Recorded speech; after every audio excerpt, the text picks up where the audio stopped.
क्या आप जानते हैं आग बरसाने वाला दरख्त किस मुल्क में पाया जाता है?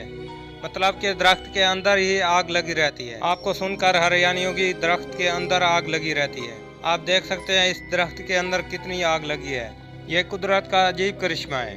तो चलिए जी, मैं उस दरख्त की छोटी सी आपको क्लिप दिखाता हूँ। वीडियो को थोड़ा सा भी आगे स्किप नहीं करना, नहीं तो आपको ज़रा भी समझ नहीं आएगी।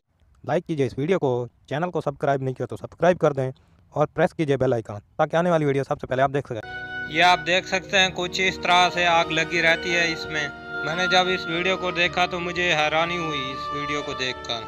कितना अजीब करिश्मा है ना ये कुदरत का।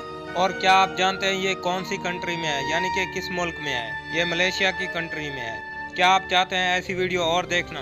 तो चैनल को कर दीजिए सब्सक्राइब और वीडियो को कर दीजिए लाइक, ताकि मैं आपके लिए ऐसी इंटरेस्टिंग वीडियो ला सकूं। अगर इस वीडियो पे मुझे अच्छा रिस्पांस मिला तो ऐसी वीडियो मैं हमेशा बनाता रहूंगा। वीडियो कैसी लगी कमेंट में ज़रूर बताएं और हमारी ये वीडियो भी आप देख सकते हैं, काफ़ी कमाल की वीडियो। मिलते हैं नेक्स्ट वीडियो में, तब तक के लिए अल्लाह हाफिज़।